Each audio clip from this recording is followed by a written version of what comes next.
Hello friends, कैसे हैं आप सब लोग। आशा करता हूं कि आप सब लोग बहुत अच्छे होंगे, मस्त होंगे, स्वस्थ होंगे। दोस्तों, अगर आप दिव्यांग साथी हो या आप नॉन दिव्यांग साथी हो तो आप लोगों के लिए गुड न्यूज़ है कि यूपी पेट 2026 का फुल नोटिफिकेशन जारी हो चुका है। अगर आप हाई स्कूल पास है या इंटर पास है या ग्रेजुएशन है, मतलब आपने कितनी भी पढ़ाई की है, मिनिमम अगर आपने हाई स्कूल पास किया है तो आप इसका फॉर्म भर सकते हो। यूपी पेट के द्वारा काफ़ी सारी वैकेंसियाँ यूपी में आती है, जिसमें जिनका यूपी पेट क्लियर होता है वही लोग अप्लाई कर सकते हैं। तो अगर आप सोच रहे हो कि यूपी में आने वाली जो ग्रुप सी की भर्तियां होती है उसमें अप्लाई करें, तो उसके लिए आपको पैट की ज़रूरत पड़ती है। तो अगर आप दिव्यांग साथी हो या नॉन दिव्यांग साथी हो तो आप इसका फॉर्म ज़रूर भरना, मतलब पैट का फॉर्म ज़रूर भरना। कोशिश करना कि इसमें जितना अच्छा स्कोर आप कर पाओ उतना अच्छा करना, क्योंकि वैकेंसी कम आती है तो उसमें फिर कॉम्पिटिशन बढ़ जाता है। तो अगर आप दिव्यांग साथी भी है तो आप लोगों को भी स्कोर इसमें अच्छे से अच्छा करना है। अब मैं इस नोटिफिकेशन से रिलेटेड सब बातें आप लोगों को बता दूंगा कि कितनी दिव्यांगजनों की फीस लगेगी, कितनी नॉन दिव्यांग की लगेगी, कब से कब तक ये फॉर्म भरे जाएंगे, कब से इसका रजिस्ट्रेशन होगा, कितने दिनों के लिए ये वैलिड होगा, इसका सिलेबस वगैरह सब कुछ यहाँ पर मैं इस वीडियो में बता दूंगा। तो इस वीडियो को आप लोग आराम से ध्यान से देख लो आखिर तक। और अगर आप लोग मेरे चैनल पर नए हो तो प्लीज़ चैनल को सब्सक्राइब ज़रूर कर लो और वीडियो को लाइक करके अपने दिव्यांग साथियों तक शेयर भी ज़रूर कर देना। सबसे पहले तो देखो, मैं आप लोगों को बता देता हूँ कि यूपी पैट के द्वारा कौन कौन सी भर्तियाँ आती है।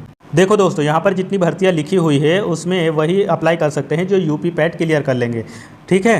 तो देखो, लेखपाल, ग्राम पंचायत अधिकारी, ग्राम विकास अधिकारी, कनिष्क सहायक जिसको जूनियर असिस्टेंट बोलते हैं, इसके अलावा जो क्लर्क, स्टेनोग्राफर या कंप्यूटर ऑपरेटिंग वाली पोस्ट होती है, या इसके अलावा लोअर पीसीएस की जो भर्ती होती है, या एक्साइज कांस्टेबल, फॉरेस्ट गार्ड या वाइल्ड लाइफ गार्ड, इसके अलावा assistant accountant, auditor, assistant store keeper, राजस्व निरीक्षक या अमीन या केन सुपरवाइज़र, फार्मासिस्ट, लैब तकनीशियन, इसके अलावा एक्सरे तकनीशियन या जो बीसीजी टेक्नीशियन होते हैं, उन सब की जो भर्ती होती है वो पैट के थ्रू ही आती है। इसके अलावा जो असिस्टेंट बोरिंग टेक्नीशियन या जूनियर इंजीनियर या कृषि तकनीक सहायक या इंस्ट्रक्टर, टाइपिस्ट, विभिन्न विभागों के जो ग्रुप सी की कार्यालय भर्ती होती है, ये सारी भर्ती जो आती है वो पैट के बेस पर ही आती है। मतलब अगर आपके पास में पैट का स्कोर कार्ड नहीं है तो आप इसमें अप्लाई नहीं कर सकते हो। तो इसलिए आप लोगों के लिए पैट बहुत ज़रूरी है।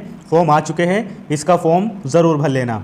देखो दोस्तों, पैट का जो फुल नोटिफिकेशन है वो 1 अगस्त 2026 को जारी हो गया है। इसका रजिस्ट्रेशन होना शुरू हो जाएगा 3 अगस्त 2026 से, और रजिस्ट्रेशन करने की जो अंतिम तारीख रहेगी वो 1 सितंबर 2026 रहेगी। इसके अलावा अगर आपके फॉर्म में कोई गलती हो जाती है तो उसमें संशोधन वगैरह या शुल्क का समायोजन आप 8 सितंबर 2026 तक कर सकते हो।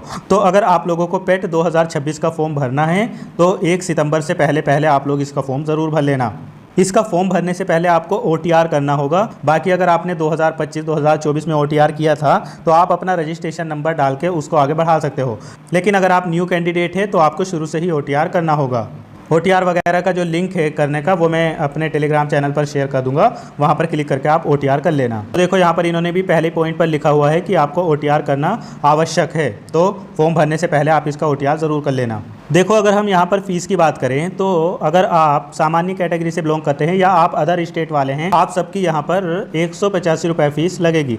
अगर आप अन्य पिछड़ा वर्ग है तो भी 185 लगेगी, अनुसूचित जाति है तो 95 रुपये लगेंगे, और अगर अनुसूचित जनजाति है तो उनके भी 95 रुपये लगेंगे। बट अगर आप दिव्यांगजन हैं, यूपी के दिव्यांग साथी है, तो आपकी यहाँ पर 25 रुपये फीस लगेगी। अब देखो दोस्तों, अगर हम यहाँ पर शैक्षणिक अर्हता की बात करें कि इसके लिए क्वालिफिकेशन क्या चाहिए, तो देखो, अगर आपने सिंपली हाई स्कूल पास किया है या इसके समकक्ष कुछ किया है तो आप अप्लाई कर सकते हो। अगर आपने इंटर किया है, BA किया है तो भी कर सकते हो, लेकिन अगर आपने केवल और केवल हाई स्कूल ही पास किया है तो तब भी आप इसमें अप्लाई कर सकते हो। अगर हम यहाँ पर एज की बात करें तो देखो, 18 वर्ष से 40 वर्ष तक की एज इसमें मांगी गई है। इसके अलावा अगर आप उत्तर प्रदेश के दिव्यांग साथी है तो आपको एज में 15 वर्ष तक की छूट भी मिल जाएगी। दोस्तों, अगर हम इसकी वैधता की बात करें तो देखो, जब आप पैट का एग्ज़ाम दे दोगे, आपका स्कोर कार्ड वगैरह आ जाएगा तो ये 3 साल के लिए वैलिड रहेगा। मतलब 3 साल तक अगर आप पैट का एग्ज़ाम नहीं देते तो 2026 वाले से ही आपका चल जाएगा। इसकी वैलिडिटी जो है वो 3 वर्ष तक की है।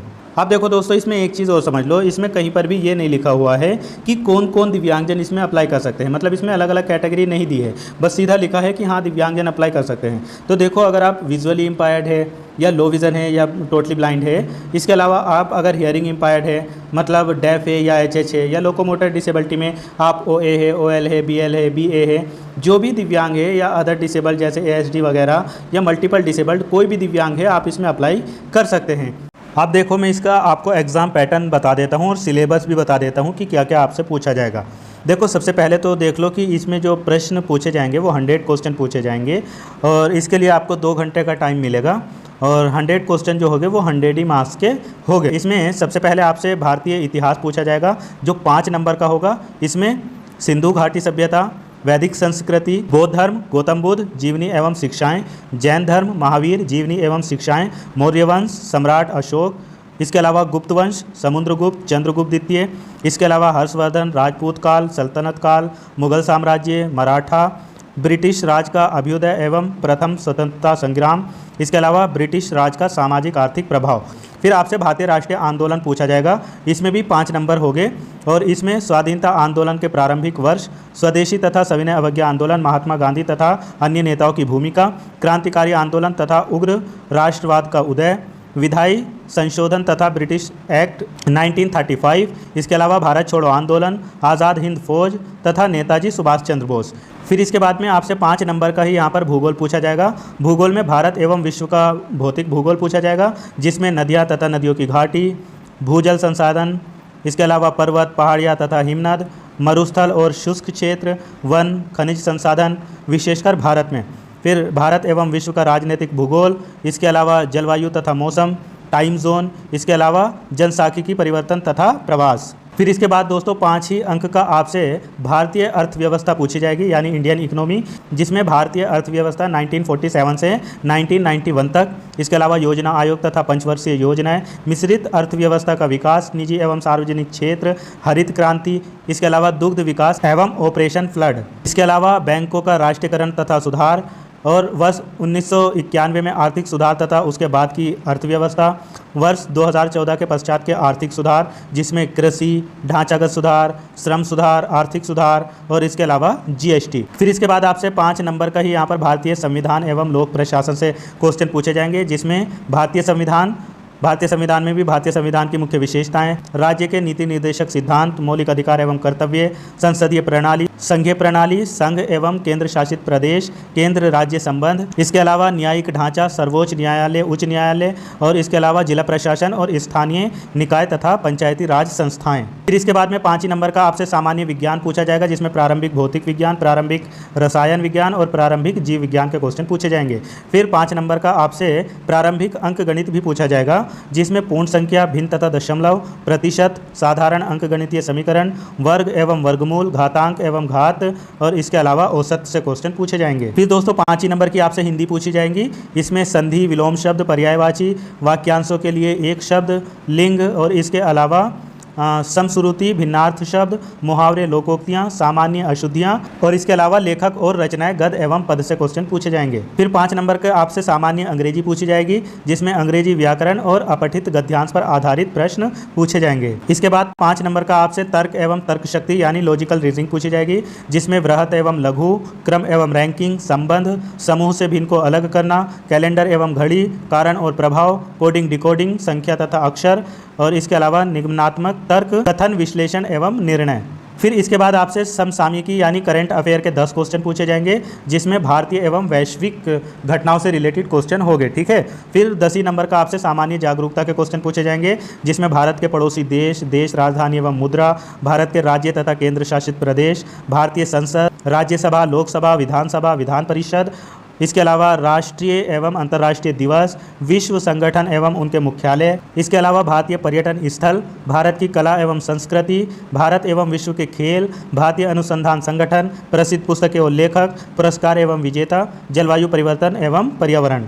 फिर दोस्तों इसके बाद आपसे 10 नंबर का अपठित हिंदी गद्यांश का विवेचन एवं विश्लेषण गद्यांश से क्वेश्चन पूछे जाएंगे। फिर 10 नंबर का यहाँ पर ग्राफ की व्याख्या एवं विश्लेषण से रिलेटेड क्वेश्चन पूछे जाएंगे, 2 ग्राफ हो गए। फिर इसके बाद में 10 नंबर का ही आपसे तालिका की व्याख्या एवं विश्लेषण के क्वेश्चन पूछे जाएंगे, 2 तालिकाएं होगी, प्रत्येक तालिका में 5 प्रश्न होंगे। आपसे जो प्रश्न पूछे जाएंगे वो सेकेंडरी लेवल के ही होंगे। और एक चीज़ याद रखना है कि क्वेश्चन जो होंगे वो बहुविकल्पीय होंगे। इसके अलावा इसमें 1/4 की निगेटिव मार्किंग भी रहेगी। ठीक है, ये भी याद रखना कि 1/4 की निगेटिव मार्किंग भी रहेगी। तो देखो दोस्तों, आपने सिलेबस तो इसका देख ही लिया होगा, काफ़ी बड़ा इसका सिलेबस होता है और इसके साथ साथ में इसमें नेगेटिव मार्किंग भी होती है। तो इसमें जिनको बहुत अच्छे से आ रहा होता है वही अच्छा स्कोर कर पाते हैं, क्योंकि नेगेटिव मार्किंग जो होती है उसकी वजह से काफ़ी नंबर कट जाते हैं। और सिलेबस भी इसका बहुत बड़ा है, तो इसलिए आपको तैयारी इसकी बहुत अच्छे से करनी पड़ेगी। जिन दिव्यांग साथियों को स्क्राइब वगैरह की ज़रूरत होती है तो उनको स्क्राइब भी मिल जाता है। हो सकता है आयोग वगैरह से लिखवाना पड़ता हो, ये बाद में देख लेना आप लोग अच्छे से। बाकी कोई यहाँ पर ऐसा अपेंडिक्स वगैरह तो इस नोटिफिकेशन में तो कुछ भी नहीं बताया गया है। बाकी दोस्तों, इसमें अगर आप दिव्यांग साथी है तो आराम से अप्लाई कर सकते हैं। बहुत सारे दिव्यांग साथियों को इसमें एलिजिबल नहीं करते हैं अलग अलग वैकेंसी में। तो जैसे लेखपाल वगैरह में है तो उसमें बोध लेख वगैरह को एलिजिबल नहीं करते हैं। हालांकि जो बोध लेख वाले हैं वो जूनियर असिस्टेंट वाली पोस्ट के लिए आराम से अप्लाई कर सकते हैं। तो इसलिए आप कोई भी कैटेगरी वाले हैं, एक बार इसका पेपर तो आप ज़रूरी दे देना। आने वाले दिनों में क्या हो, क्या नियम बदले, वो एक अलग की चीज़ है। और इसके अलावा जिन साथियों को स्क्राइब वगैरह की ज़रूरत है वो स्क्राइब भी ले सकते हैं। इस नोटिफिकेशन में कुछ भी ऐसा अपेंडिक्स वगैरह नहीं दिया है। एग्ज़ाम से कुछ दिन पहले अगर आपको लिखवाना होगा आयोग से तो लिखवा लेना। बाकी आप स्क्राइब वगैरह ले सकते हैं अगर आपको ज़रूरत है तो। एक्स्ट्रा टाइम की भी ज़रूरत है तो हो सकता है एक्स्ट्रा टाइम भी इसमें मिल जाए। बाकी इसमें कुछ ऐसा नहीं लिखा है। ये पूरे नोटिफिकेशन में जो कुछ भी लिखा हुआ था मैंने सब कुछ आपको बता दिया है। मुझे उम्मीद है कि आपको भी वीडियो अच्छी लगी होगी। अगर अच्छी लगी है तो इसको लाइक शेयर ज़रूर करना। और अगर आप हाई स्कूल पास है तो इसका फॉर्म ज़रूर भर देना। अगर आप यूपी से बिलोंग करते हैं तो फिर तो ज़रूरी भरना। और अगर आप अदर स्टेट वाले हैं, आप भी भरना चाहते हैं तो इसका फॉर्म ज़रूर भर देना। मैं मिलता हूँ फिर किसी और वीडियो में। Thank you so much.